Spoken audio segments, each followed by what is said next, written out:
అందరికీ నమస్కారం అండి. జగద్గురు శ్రీకృష్ణ ఛానల్‌కి స్వాగతం. ఈరోజు సోమవారం, అలాగే అమావాస్య. సోమవారం, అమావాస్య కలిసి రావటాన్ని సోమావతి అమావాస్య అంటారు. ఈ సోమావతి అమావాస్య నాడు సూర్యగ్రహణం కూడా ప్రారంభమైంది. ఈ సోమవారం కలిసి వచ్చిన సోమావతి అమావాస్య సూర్యగ్రహణం రోజున ఈ కథను ఎవరైతే భక్తి శ్రద్ధలతో వింటారో వారికి పరమేశ్వరుని అనుగ్రహం లభిస్తుంది. కాబట్టి కమలాక్షుడు కాలగతమున హేమావతి పట్టణంలో శత్రుకీర్తి సోమావతి రాజదంపతులకు పుష్పదంతుడు అనే పేరు జన్మించాడు. ఆయన సింధు రాజకుమారి దేవదత్తని పెళ్లి చేసుకున్నాడు. పుష్పదంతుడు రాజై గొప్పగా పాలిస్తూ ఉండేవాడు. రోజు 11,000 దివ్యలింగాలకు పూజ చేసేవాడు. గొప్ప శివభక్తుడిగా పేరు పొందినవాడు. అతని భక్తికి మెచ్చి శివుడు ఒక వరం కోరుకోమనగా, తండ్రి, మీకు నాపై దయగలిగితే మీ ఆది దంపతులు ఇద్దరూ ప్రతిరోజు నాకు దర్శన భాగ్యం కల్పించండి అని కోరాడు. శివుడు దానికి తదాస్తు అని పలికాడు. అప్పటి నుండి పుష్పదంతుడు ప్రతిరోజు సతీ సమేతంగా కైలాసం పోయి శివపార్వతుల దర్శనం చేసుకుంటూ ధన్యత పొందేవాడు.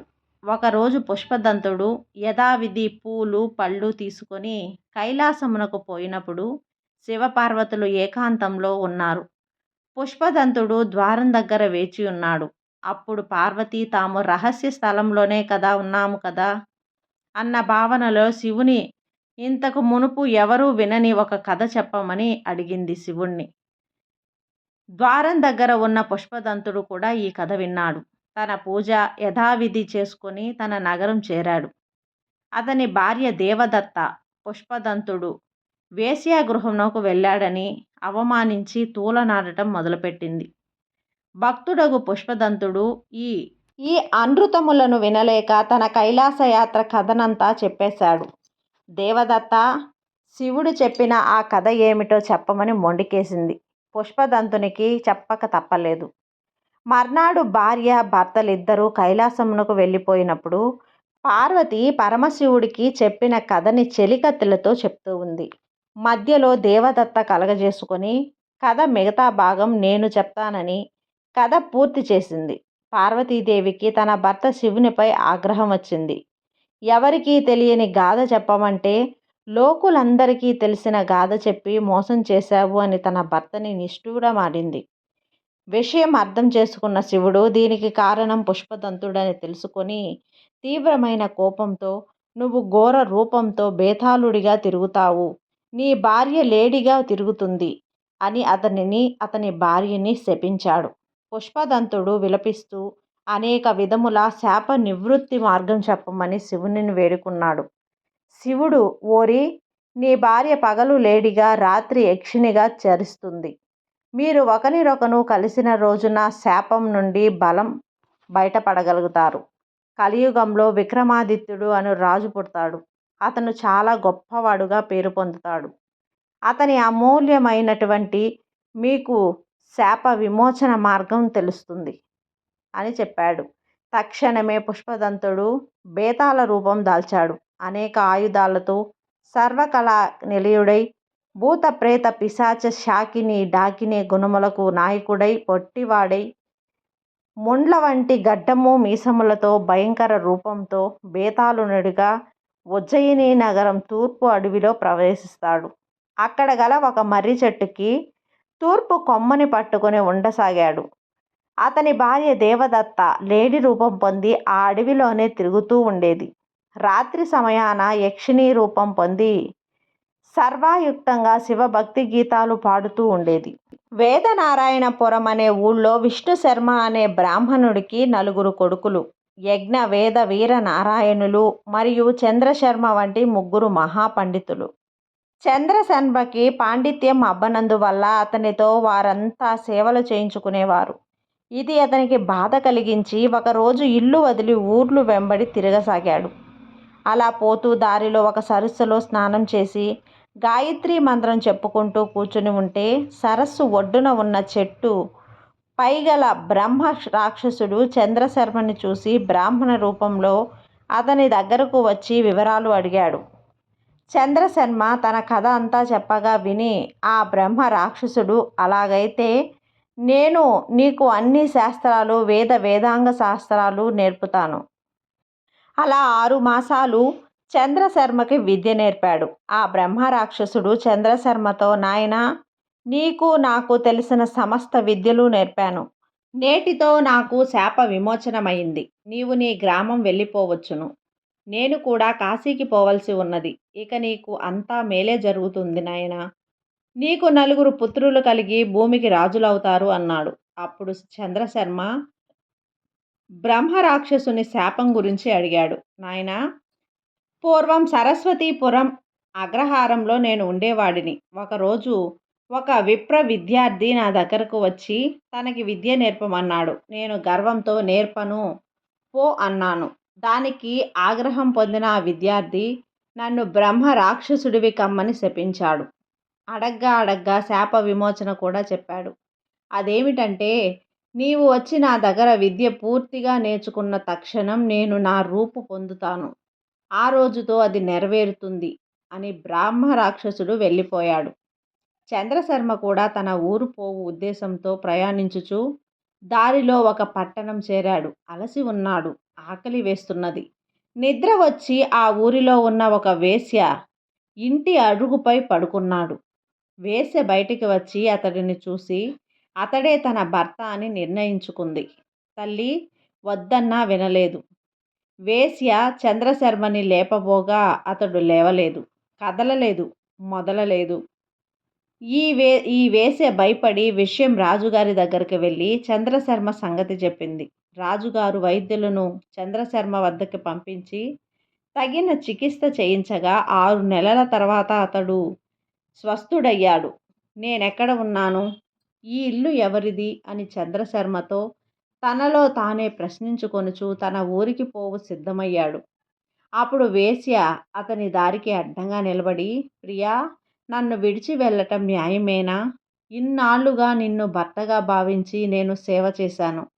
మా అమ్మ దరిద్రుడి వలె ఉన్నాడు, అతనితో పెళ్ళేమిటి అని అభ్యంతరం పెట్టగా ఆమెతో కలహం కూడా పెట్టుకున్నాను. నన్ను స్వీకరించు, లేదా ఆత్మహత్య చేసుకుంటాను అన్నది. వరరుచి భోజనానికి పరశురామ వృత్తాంతం చెప్తున్నాడు. రాజా, పూర్వం ఒక రాజు తన తండ్రిని చంపాలన్న కోపంతో పరశురాముడు 21 సార్లు క్షత్రియ వినాశనం చేసి భూమినంతా కశ్యపుడికి దానమిచ్చాడు. భూమి తీసుకున్న కశ్యపుడు, రామా, ఈ నా భూమిలో నీవు తపస్సు చేసే పక్షంలో సగం తపోఫలం నాకు ఇవ్వాలి ఉంటుంది. ఇష్టమైతే ఉండు, లేకుంటే వేరే చోట చూసుకో. ఒక్క గడియ కూడా ఇక్కడ ఉండొద్దు అన్నాడు. అప్పుడు పరశురాముడికి వచ్చిన కోపం, బ్రాహ్మణులకు ఎప్పటికీ ఈ భూమిపై ఆధిపత్యం ఉండకుండా ఉండుగాక అని, వీళ్లకు తమ తోటి బ్రాహ్మణుడు బాగుంటే నచ్చదు, అందరూ కలిసి బ్రతకలేరు అని శపించాడు. ఇక చేయనున్నది ఏమీ లేక రాముడు సముద్రుని కొంత భూమి కావాలి ఇమ్మన్నాడు. సముద్రుడు ఎంత భూమి నీకు కావలెనో అని అడగగా ఆ పరమేశ్వరుడు విసురుకున్నాడు. అది ఎంత దూరం పట్టునో అంత భూమి నాకు ఇచ్చినా చాలు అన్నాడు. సముద్రుడు అంగీకరించి అంత భూమిని పరశురామునికి ఇచ్చాను. అదే కేరళ దేశం అని పిలువబడుతున్నది. రాజా, ఆ దేశంలో 4 జాతులు ఉన్నాయి. అప్సరసలంతా అందమైన స్త్రీలు అక్కడ ఉన్నారు. పద్మనాభుడు అక్కడ వెళ్ళవలసి ఉంటుంది. ఇంకొక విషయం, నేను శివాజ్ఞచే భూలోకంనకు వచ్చిన దేవాంగుడను, శివమానస పుత్రుడను. ఇక నేను కైలాసానికి పోవద్దును అని వరూర్చి రాజు చేత అనేక గౌరవ సత్కారములను పొంది విమానారూఢుడై కైలాసము చేరెను. శివతాండని ఆదరణముగా రారమ్మని కౌగిలించుకున్నాడు. తదుపరి దేవాంగునికి నంది అను కొడుకు, అతనికి నీలకంఠుడు శంభుదేవుడు కలిగాడు. ఈ వంశమున పుట్టిన విద్యా విలాసుని భార్య పేరు విద్యావాణి, ఉత్తమ ఇల్లాలు. ఆమెకి సంతానం లేక విచారంలో మునిగిపోయి ఉండగా ఆకాశవాణి, మీరు తప్పక సంతానం కలుగదు అని పలికిన మాటలు విని సంతోషించి రాజు తీర్థయాత్రలు చేయటం మొదలుపెట్టాడు. ఆయన ఉత్తర దక్షిణ దేశములలో అనేక పుణ్యక్షేత్రాలు దర్శించి తిరిగి తమ నలుగురు చేరారు. తాను దర్శించిన క్షేత్రముల విశేషములను భార్యకు వివరించి చెప్పాడు. సంతోషపడ్డాడు. భార్య సలహాపై కపిలేశ్వర స్వామిని ధ్యానించి విద్యా విశాలుడు, ఋతుస్నాన అయిన భార్యని కలిశాడు. దైవానుగ్రహం వల్ల విద్యావాణి గర్భవతి అయింది. దేవశాలి అను పేరు గల కొడుకుని కన్నది. ఆ రోజు మిగతా నగరమంతా ఉత్సవాలు చేయబడ్డాయి. కాలానుగ్రహముసారము ఆ బిడ్డకు ఉపనయనం, శివదీక్ష ఇవ్వబడింది. తదుపరి దేవశాలి గురువు వద్దకు విద్యలు నేర్చుకున్నాడు. ఆసక్తి గల బౌద్ధులందరికీ శివదీక్షని ఇచ్చుచు దేవదాసుడు ఆ ఊరినే ఉండి అన్నదానములు చేయుచూ ఉండగా ఒకనాడు 1,000,000 మంది బ్రాహ్మణులు తమకు అన్నదానం చేయమని అడగటం జరిగింది. అప్పుడు దేవదాసుడు గంగాధరుడును కోమటి ఇంటికి పోయి వంట నిమిత్తము వస్తువులను ఇమ్మని కోరగా ఆ కోమటి 12 ఏళ్లుగా బాకీ తీర్చకుండా ఉండావు, ఇక నేను నీకు సంభారములను ఇవ్వజాలపో అని నిరాకరించింది. దేవదాసుడు నిరాశగా ఇంటికి చేరినాడు. విచార మనస్కుడై జరిగినది భార్యతో చెప్పగా ఆమె, మన బిడ్డ ఏకో రాముడు, శుభలక్షణములు కలవాడు, వాడు పుట్టయందు చేయిని ఉంచగానే తప్పక శివుడు దయతలచగలడు, మీ సంకల్పం నెరవేరగలదు అన్నది. దేవదాసుడు కొడుకుల్ని పిలిచి పుట్టయందు చెయ్యి పెట్టమని ఆదేశించగా అతడు అట్లే చేశాడు. వెంటనే పుట్ట నుండి ఒక చేయి బయటకు వచ్చి ఒక దివ్యమైన కంకణమును ఏకోరోగమును ఇవ్వగా అతను అతనిని తండ్రిగా ఇచ్చాడు. ఆ కంకణము దేవదాసుడు వైశ్యునకు ఇవ్వగా అతడు సంభావములు తగినన్ని ఇంటికి పంపించాడు.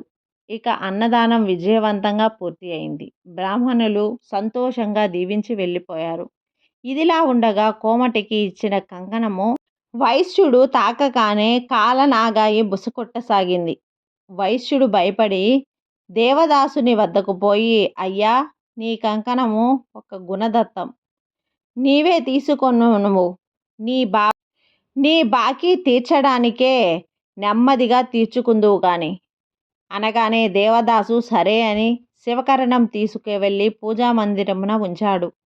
తదుపరి దేవాంగుడు అత్యంత నేర్పుతో ఒక దివ్య వస్త్రము నేసి దానిని దేసింగ్ రాజు నమ్మకము కందలించాడు. ఆ వస్త్రము 360 మూరల పడుగు, 12 మూరల వెడల్పు అద్భుత సృష్టిగా నెరవేర్చబడింది.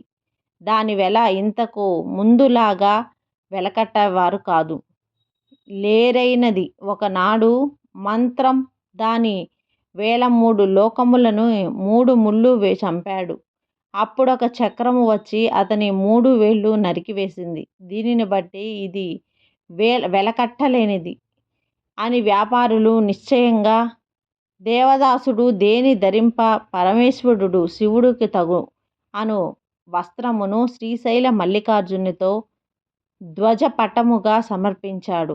శివుడు సంతోషించి దేవాంగమునకు అనేక సంపదలు చేకూర్చాడు. దేవదాసుడు వైశ్యమునకు ఇవ్వవలసిన ధనము ఇచ్చివేసి అన్నదానమును యథావిధిగా చేయుచూ ఉన్నాడు. శైవము ప్రచారం చేస్తూ శివాజ్ఞ నిర్వహిస్తూ ఉండగా బౌద్ధ గురువు ఒకడు దేసింగ్ రాజు వద్దకు పోయి కులసమును అడిగాడు. ఆ రాజు, నేను బౌద్ధుడను, నా భార్య శైవురాలు, మీరు ఎటులేని ఆమెను బౌద్ధము వైపు మారునట్లు చేయండి అనగా ఆ బౌద్ధుడు రాజు భార్య అయిన సంగమాంబ వద్దకు పోయి బౌద్ధుడు గురించి చెప్పటం మొదలుపెట్టాడు. దానికి ఆమె నవ్వుతూ, స్వామి, మా గురువు దేవదాసుడు రామలింగేశ్వరుని సాక్షిగా మీ బౌద్ధులను జయించాడని మీకు తెలియదా? శివుడే ఆ సమయమున తన గురించి చెప్పాడట, వినలేదా అన్నది. బౌద్ధ గురువు మారు మాట్లాడక రాజు వద్దకి పోయి జరిగింది చెప్పాడు. అప్పుడు రాజు భార్య సంగ్మ పిలిచి, దేవి, జరిగింది విన్నాను, ఒక పని చేద్దాం. నీ గురువు దేవదాసుడు నా గురువు ఈయన, వీరిద్దరిని పరీక్షిద్దాం. గెలిచిన ఒక ఓడిన మంతమునకు మారవలెను. అంతర అంగీకారమైతే నాకు చెప్పు అన్నాడు. రాజు భార్య సరే అన్నది. దేవదాసుడు బౌద్ధ గురువు సభలో నుండగా రాజు తన భటుడికి రహస్యముగా ఒక కుండలో పాముని ఉంచి సభకి తెమ్మని ఆజ్ఞాపించాడు. భటుడు ఆజ్ఞ ప్రకారం కుండను సభ మధ్యలో తీసుకొచ్చి పెట్టాడు. రాజు, అయ్యలారా, గురువులారా, ఈ కుండలో ఏమున్నదో చెప్పెదరా అని అడిగాడు. బౌద్ధ గురువు, దానిలో ఉన్నది పాము అన్నాడు.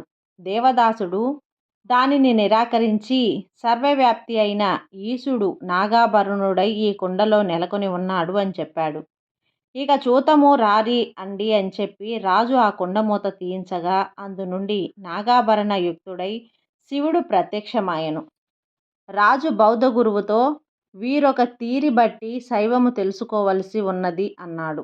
బౌద్ధ గురువు దానికి అంగీకరించి తాను తన శిష్యులు రాజుతో సహా శైవ దీక్ష తీసుకొని మంత్రోపదేశం పొందారు.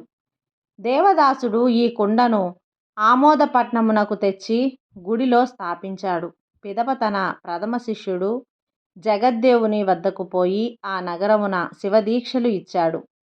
పిదప ఆమోదపట్టణము తిరిగి వచ్చి కొడుకు ఏకోరమునకు ఉపనయనము వివాహము జరిపాడు. అప్పుడు శివుడు దైవదాసు ఇంటికి ఎత్తించి, నాయనా, శైవమును చక్కగా వ్యాపింపజేశావు. ఇక నీ వారసుడు ఏకోరామునకు గురుత్వమునకు నిమ్ము అనగా దేవదాసుడు అట్లే చేసెను. సదాశివుని ధ్యానించుచు అనేక ఏళ్ళు జీవించి తదుపరి శివ సాయుధ్యమును చేరాడు. కొన్నాళ్లకు ఏకోరామునకు రుద్రునకు కాలసేనును జన్మించాడు. కాలసేనుడు త్రిలింగాధీశుని కూతురు దుర్గల అనుమేనని వివాహం చేసుకున్నాడు. ఆమోద పట్టణమునకు పాలించుచు చిత్త విచిత్ర వస్త్రములను నేయుచు అందరికీ ఇచ్చుచుండెడు వాడు.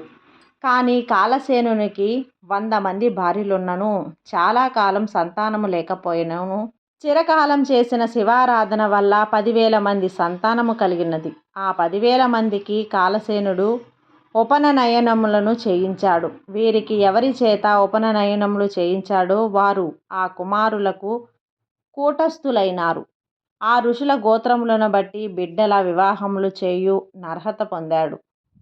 కాలసేనుడు తన పెద్ద కొడుకు రూపేశుని గురుత్వ పీఠమునెక్కించాడు.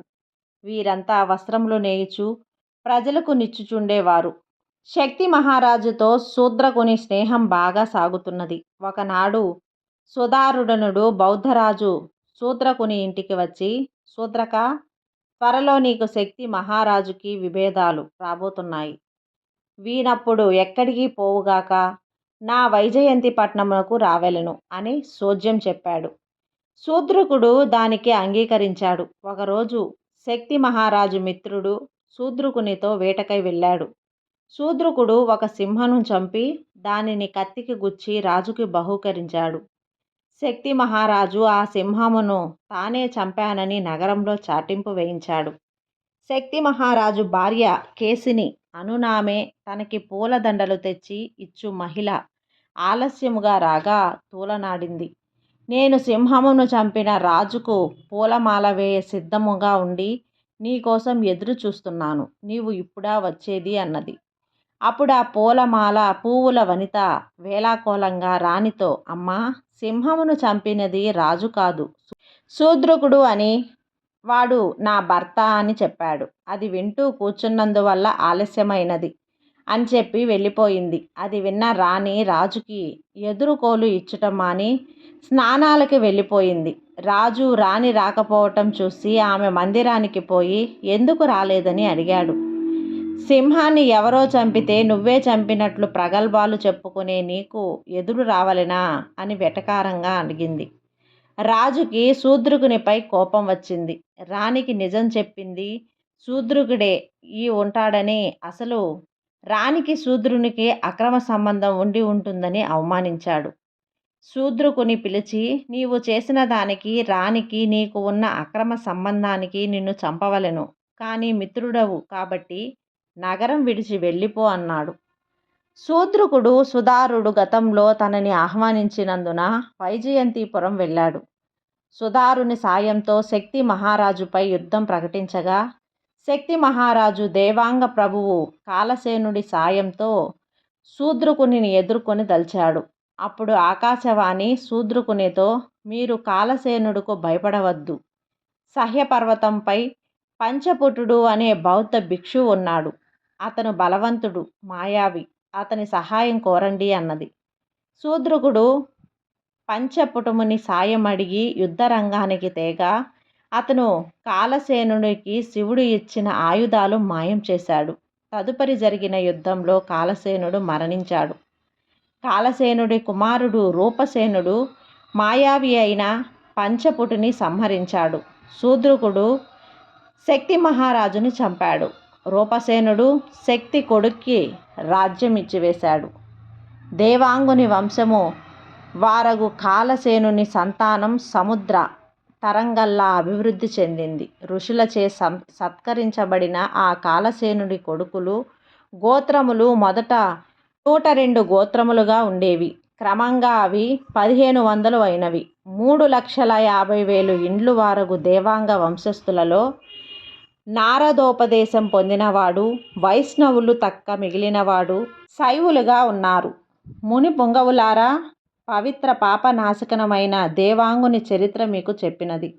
దీనిని విన్నవారు చదివిన వారకు సర్వ కార్యములు సిద్ధించును. మరియు దీర్ఘ ఆయురారోగ్య పుత్ర పౌత్ర ధనకనక వస్తువాహన అభివృద్ధి పొందెరు. దైవానుగ్రహం పొందెదరు. అంతేనండి, ఈ కథ ఇంతటితో పూర్తయిపోయింది. ఈ కథ మీకు నచ్చినట్లయితే లైక్ చేసి సబ్స్క్రైబ్ చేయండి. మరికొంతమందికి షేర్ చేయండి. సర్వే జన సుఖినో భవంతు.